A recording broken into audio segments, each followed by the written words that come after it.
आखिरी में वहां जो रोड पे है, क्या आवाज आ रही है? शुक्रिया। और इधर वो जो वहां आखिर में है, अच्छा उधर हमारे माइक की आवाज कम जा रही है, कोई बात नहीं।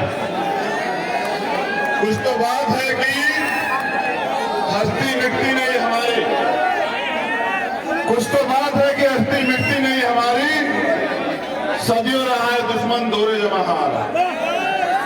ये हस्ती तब तक रहेगी जब तक इतिहास रहेगा, दुनिया रहेगी। और ये साबित आज यहाँ की जो मोहब्बत है उसने साबित कर दिया। मैं दिल से शुक्रिया अदा करता हूँ मंगलोर के लोगों का, बहुत बहुत शुक्रिया हरिद्वार के लोगों का।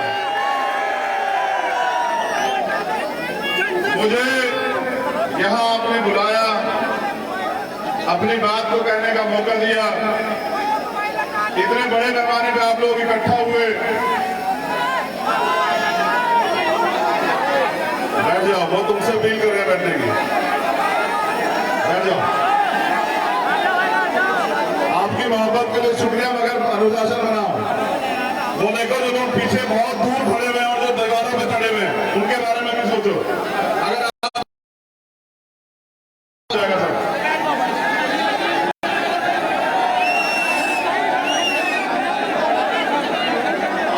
सब लोग मोहब्बत का जो है ना वो करें, ताकीद पेश करें, बैठ जाएं। तभी मुझे अपनी तकरीर करने का मजा आएगा अगर आप लोग बैठ जाओगे।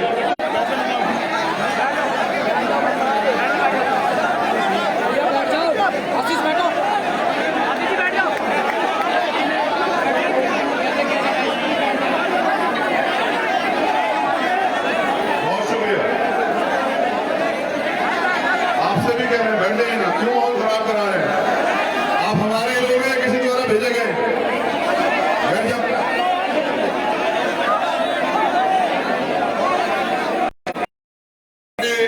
हरिद्वार मंगलोर की धरती और उत्तराखंड की सियासी मैदान में आजाद समाज पार्टी भीम आर्मी के नौजवानों की मेहनत, मुझे दोबारा से मैं शुक्रिया अदा करता हूं बुलाने के लिए।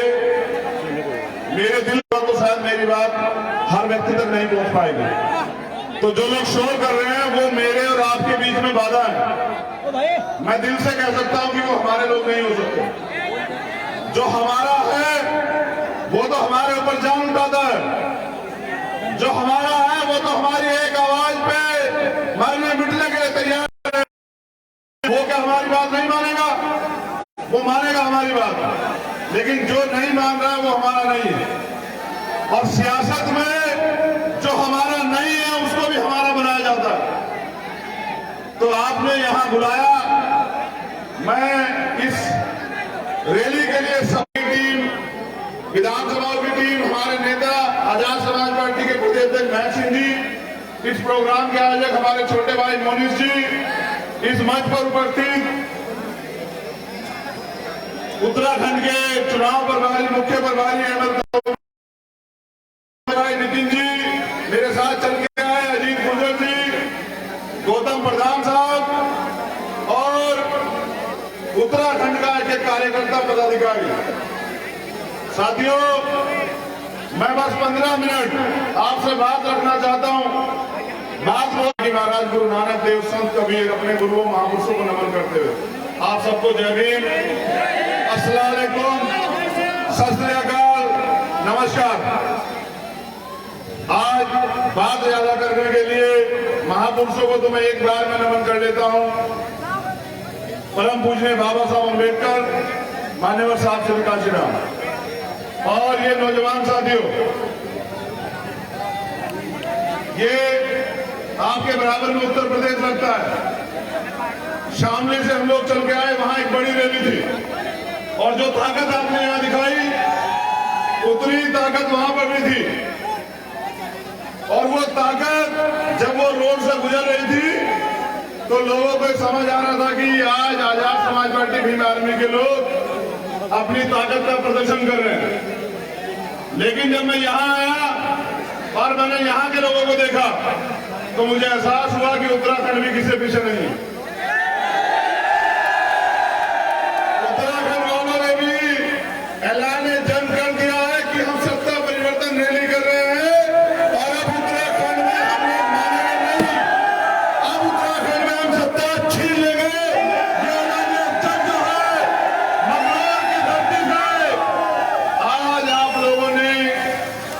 काबिज की है।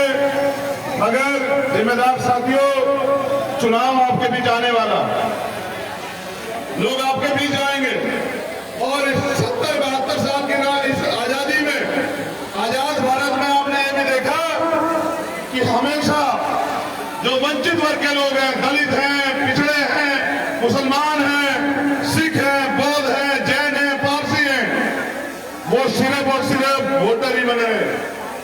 आज तक वो इस देश में मालिक नहीं बन पाए, जबकि बाबा साहब अम्बेडकर ने वोट का अधिकार इसलिए दिया था कि वोट के जरिए ये वंचित वर्ग के लोग, कमजोर वर्ग के लोग सत्ता हासिल करेंगे और जो परेशानियां उनकी जिंदगी में हैं, चाहे वो रोजगार की हो, चाहे वो धार्मिक परेशानी हो, चाहे वो जातीय अत्याचार की परेशानी हो, चाहे रोजगार की परेशानी हो, चाहे अपने मस्जिदों में, मंदिरों में, गुरु घरों में, बुद्ध विहारों में आजादी से अपने धर्म को मानने की आजादी हो।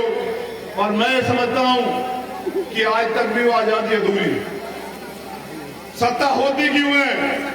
सत्ता इसलिए होती है कि जिनका वोट होता है वो अपने वोट को यूनाइट करके अपने प्रतिनिधि को चयन करके वोट देते हैं और वोट के जरिए वो अपने क्षेत्रों की समस्याएं को खत्म कराने का काम करते हैं। मैं अपने दिल से आप लोग पूछो, क्या 72, 70, 71, 72 साल की इस आजादी में आज भी मुसलमान अपने मन से डर निकाल पाया कि ये उसका मुल्क है? बताओ मुझे, क्यों नहीं निकाल पाया? ये रहनुमा तो यही थे सब, जो रहनुमा चुनाव के बीच आपके सामने आते हैं। मैं पूछना चाहता हूं, हम तो नए लोग हैं, हम भी आदमी के लोग तो मेहनत करते हैं। जब इस देश में Bharatiya Janata party CAA NRC का कानून लाई, आप सबको पता है, आप अपने दिल से पूछो, गवाही दो कि जब मुसलमान को कोई ऐसे भी नहीं छू रहा था कि तेरी राजनीतिक रोटियां खत्म हो जाएगी, तेरी सियासत खत्म हो जाएगी, तो जामा मस्जिद में आपके बीच में कंधे से कंधा मिला के कौन लड़ रहा था? अपने दिल से पूछ के देखो। और वो लड़ाई सियासत की लड़ाई नहीं थी, वो मैसेज था जामा मस्जिद के दिल्ली सीढ़ियों से कि आने वाले वक्त में दलित, मुस्लिम, पिछड़े वर्ग के लोग मिलकर वो इत्तेहाद करेंगे और वो अपनी सत्ता काबिज करेंगे। वो इन सांप्रदायिक ताकतों को, आपके अधिकार छीनने वालों को, वो आपके जो आप पे जो है जुर्म जाति करते हैं, उनके खिलाफ ये मैसेज था कि आने वाला समय जो है वो मजलूमों का है। और मैं समझता हूं कि उसके बाद बड़े पैमाने पे पूरे देश में हमने वादा किया था कि हम लोग शाहीन बाग बनाएंगे। और आप जानते हैं कि 5000 शाहीन बाग जो है, ऐसा आंदोलन ना फिर सदियों में कभी हुआ और मैं मानता हूं कि ना ही कभी होगा। ऐसा आंदोलन आप सब लोगों की ताकत से होने का काम हुआ। लेकिन फिर मेरा सवाल है कि किस ताकत के दम पे उन्होंने वो कानून पारित किया? क्या आपकी उसमें रजामंदी थी? तो वो कानून कैसे पास हुआ? मैं फिर आपको एक उदाहरण देता हूं कि किसान नहीं चाहते कि किसानों के खिलाफ 3 कानून लागू। किसान नहीं चाहते, लेकिन बिना किसानों से पूछे सरकार ने कानून बना दिए। मैं पूछना चाहता हूं, ये जनतंत्र है, जो जनता चाहती है होना चाहिए, लेकिन ये सरकारें अपने आप क्या तय करती है कि हम कौन सा कानून लाने वाले हैं? ऐ मेरे भोले भाले समाज के लोगों, अपनी ताकत को पहचानो। आप वोट तो देते हो कि आपकी मदद करेंगे। यहाँ कांग्रेस और बीजेपी है, कभी कांग्रेस रहती है, कभी बीजेपी रहती है। मेरे लिए दोनों एक नजर में एक जैसी है, क्योंकि मध्य प्रदेश में ये पूरी कांग्रेस टूट के बीजेपी में हुई और बीजेपी की सरकार आई। हमारे लोगों ने वोट दिया था इसलिए कि बीजेपी से मुक्ति मिलेगी। और आप याद करो वो दिन, उत्तराखंड के लोगों से पूछ रहा हूं, जब यहाँ कांग्रेस की सरकार गिरा के बीजेपी की सरकार कांग्रेस के विधायक बनवा रहे थे, क्या मैं गलत कह रहा हूं आपसे? तो वो आपकी वोटों का सौदा करते हैं, वो आपकी वोट लेते हैं और चुनाव के बाद वो आपको ठेका दिखाते हैं। फैसला आपको करना पड़ेगा कि आप किसका साथ देना चाहते हैं। वो जो आपके लिए लड़ना चाहता है, जो आपके साथ कंधे से कंधा मिला के आपकी लड़ाई को आगे बढ़ाना चाहता है, या उसका साथ देना चाहते हैं जो हमेशा से आपको ठगता है।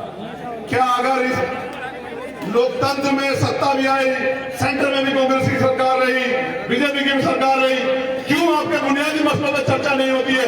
क्यों मुसलमान के, दलित के, पिछड़े के एजुकेशन पर चर्चा नहीं होती है? क्यों उनके रोजगार पर चर्चा नहीं होती है? क्यों उनकी तरक्की में नहीं होती है। इसलिए नहीं होती है क्योंकि आप सिर्फ वोटर हैं। आपको वो चुनाव के बाद बीच में आके आपके बात कहकर ठगते हैं, लेकिन मुझे बताओ कि ठग क्या तुम्हारे भला कर सकते हैं? ये लोकतंत्र है।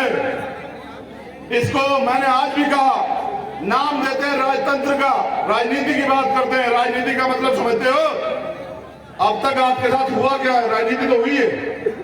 चुनाव से पहले आप चचा जान होते हैं, भाईजान होते हैं, ताया जान होते हैं, खाला होते हैं, मौसी होते हैं, फूफी होते हैं, और चुनाव के बाद आप सिर्फ और सिर्फ मुसलमान होते हैं, आप दलित होते हैं, आप पिछड़े होते हैं, और आप सिर्फ सताने के लिए होते हैं। मैं पूछना चाहता हूं, दलित वर्ग के लोग यहां बड़े पैमाने पे हैं, आप ये बताओ,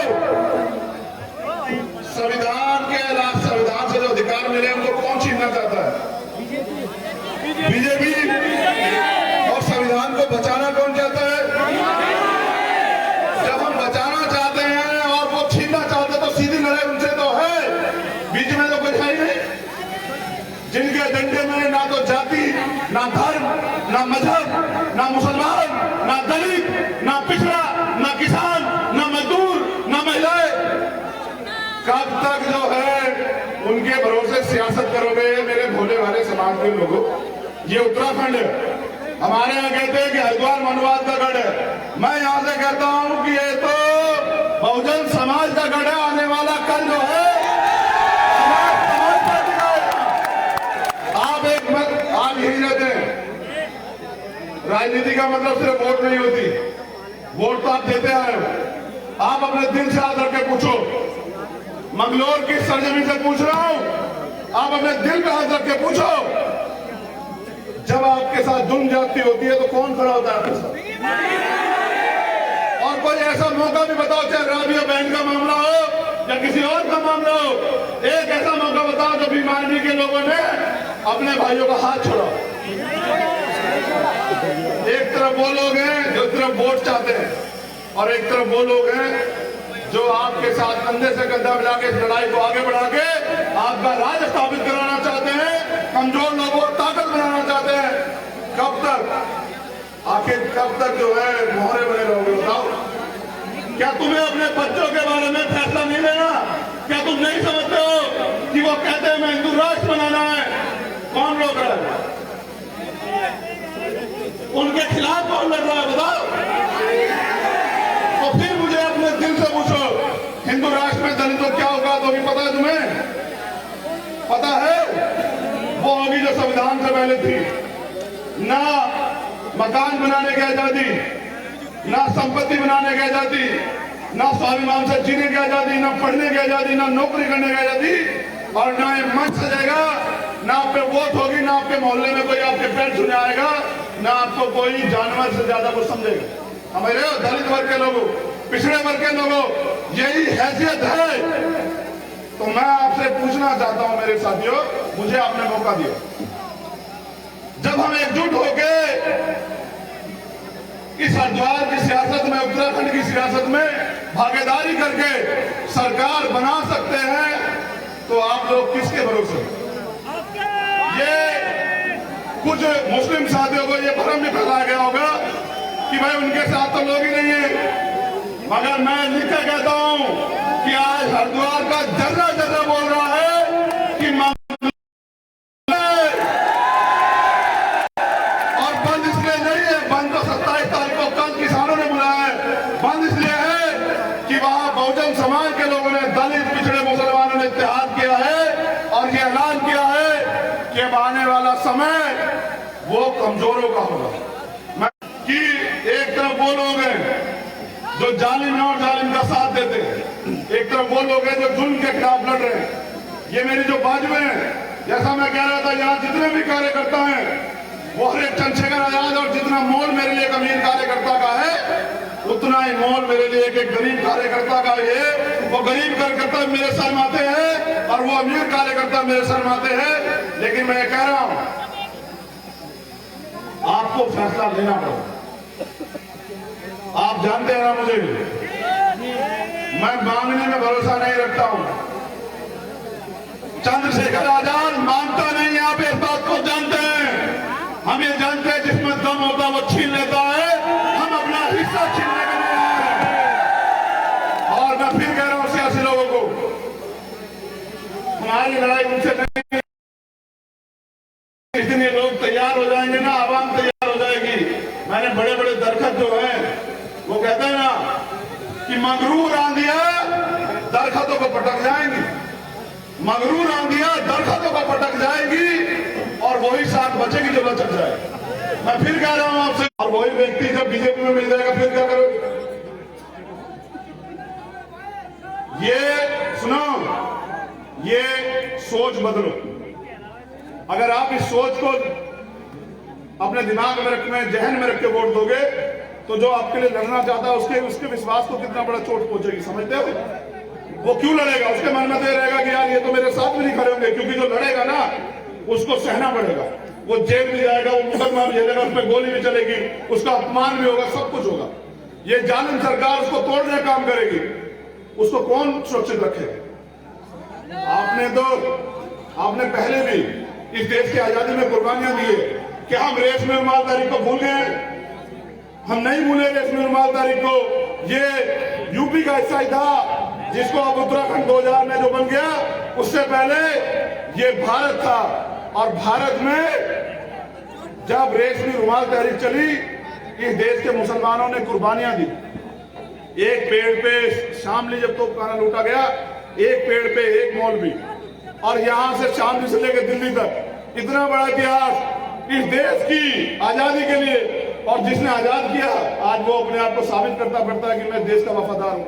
मैं पूछना चाहता हूं रहनुमाओं से, आप भी पूछना, जबान खोलो, सवाल करो कि मौलाना कलीम सिद्दीकी का क्या गुनाह है? भाई बताओ, क्या गुनाह है? क्यों रहनुमाओं के मुंह चुप है? उनका वोट भाग जाएगा। अरे उनका वोट भाग जाएगा तो कत्ल करवाओगे हमारे लोग के? मैं पूछना चाहता हूं कि मौलाना कलीम सिद्दीकी साहब का दोष क्या है? उनका गुनाह क्या है? गुनाह यह है कि भारतीय संविधान हर धर्म को आजादी देता है।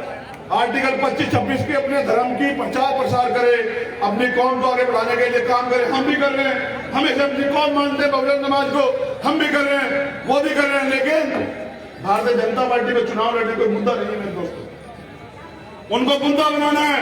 वो चाहते हैं कि इस मुद्दे पे मुसलमान घर से बाहर निकलकर आए और आके इत्तेहाद करे, प्रोटेस्ट करे, आंदोलन करे, और ये जालिम सरकार, इनके लोग बैठकर इनके ऊपर गोली चलाए, सरेआम कत्ल हो, और ये माहौल बनाए हिंदू मुसलमान का।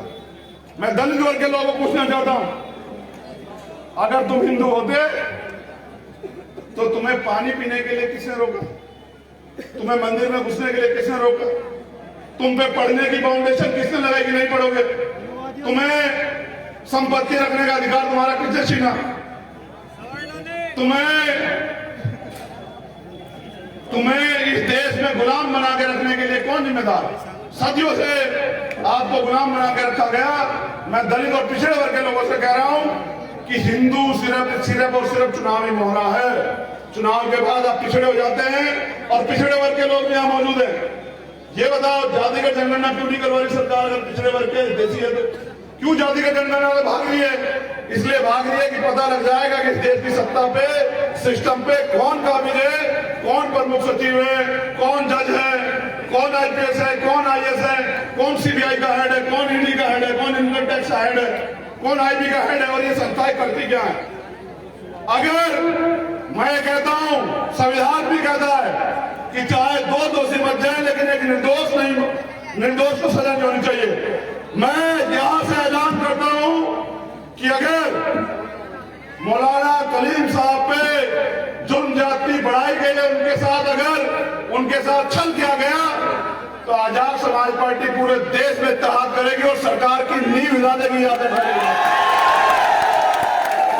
मैं फिर कह रहा हूं, 10 साल बाद पता लगता है कि निर्दोष था, लेकिन जो मीडिया माहौल बनाती है उस समय ये बता कि ये दोषी है, ये कर रहा था, ये कर रहा था, उसको कौन वापस लौटाएगा?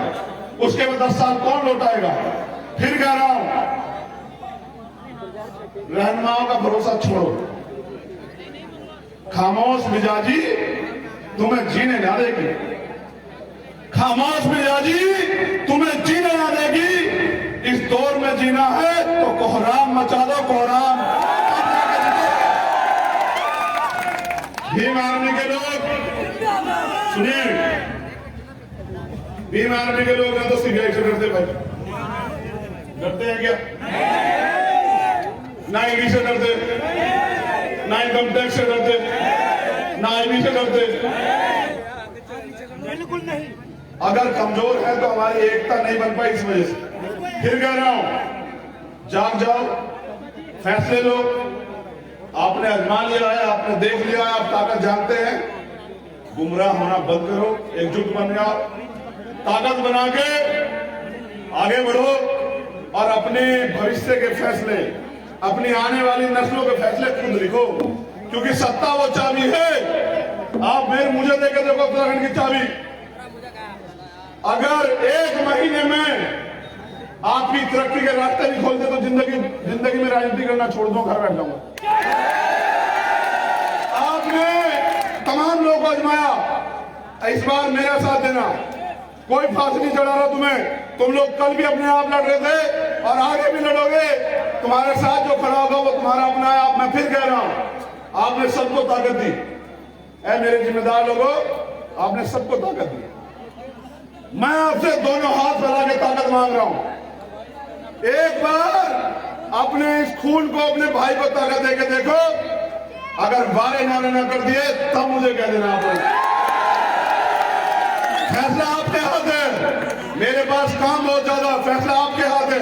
मैं फिर कह रहा हूं, मैं आज आपसे गुजारिश करने आया, आप काम देखें, काम देख के, दिल देख के। हमने तो यही सुना है कि नेक नियत और मंजिल आसान।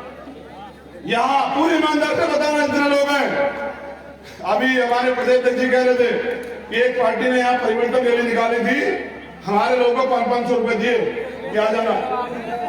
ऐसे परिवर्तन रैली थी। तुम ये बताओ, चलो रोजगार नहीं मिल रहा, ये भी रोजगार से हमारे लोगों को,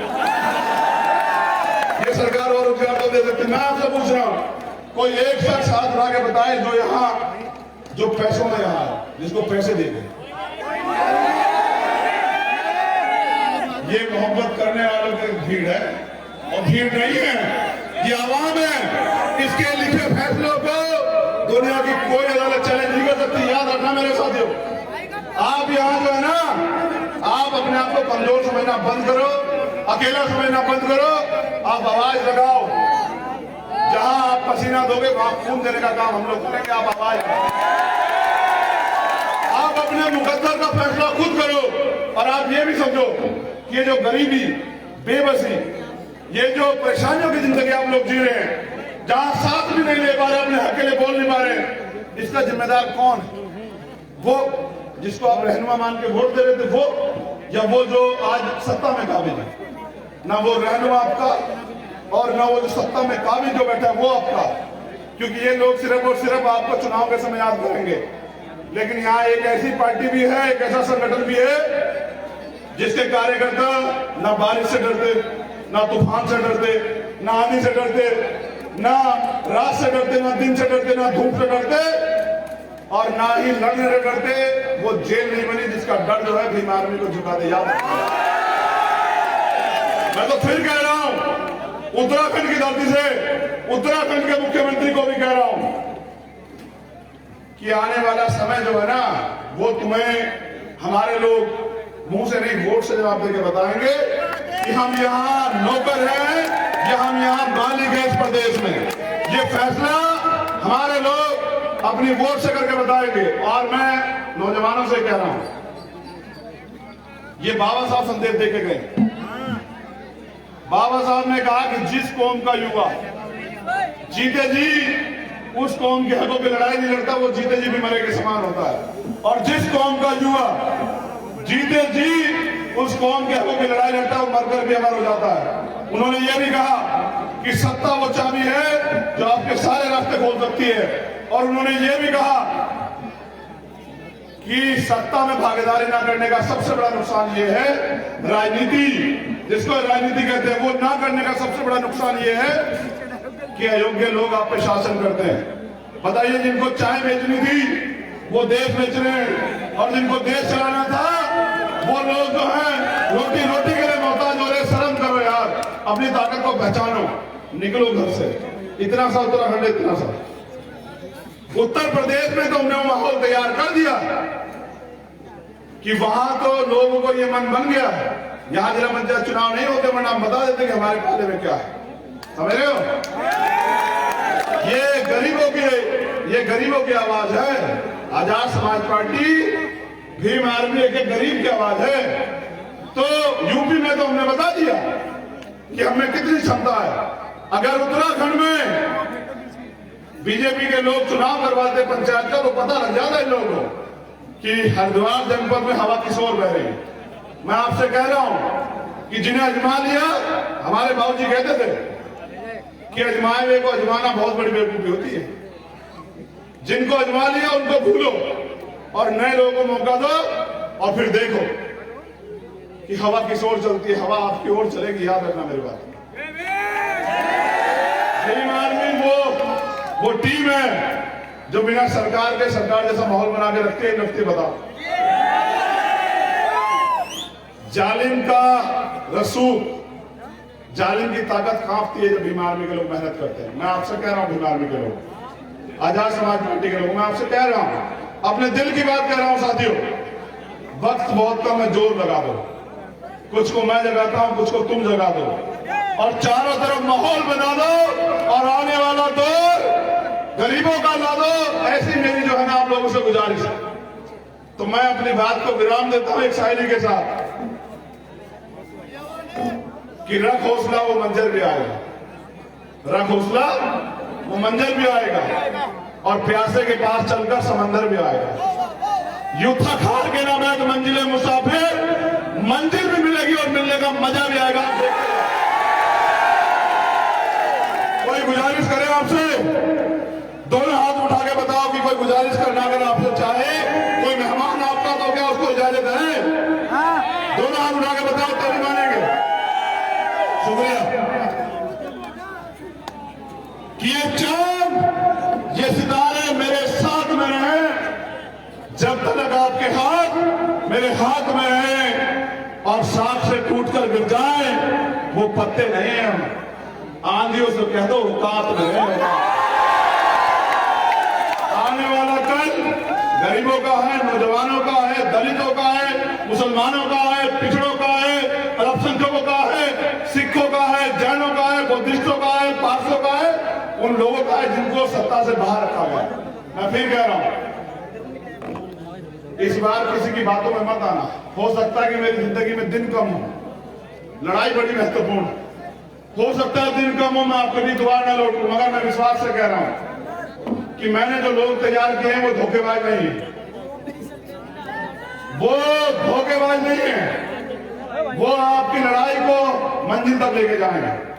और यहां इस प्रोग्राम में जो लोग शामिल हुए, जिन्होंने मेहनत की, हमारे जिला अध्यक्ष सुशील कुमार जी, शेखर कुमार जी, सुशील पाटिल जी, शहनवाज अली जी, मोहसिन अहमद जी, सुनील कुमार जी, सौरभ जी, मिथुन नोटियाल जी, अंकुल जी और दीपक कुमार जी,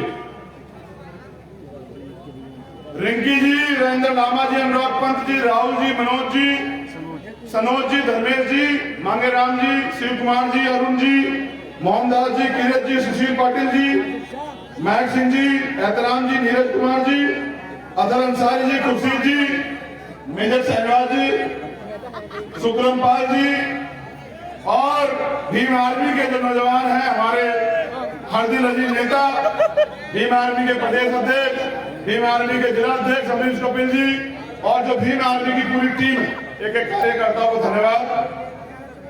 मैं आपसे इजाजत चाहता हूं।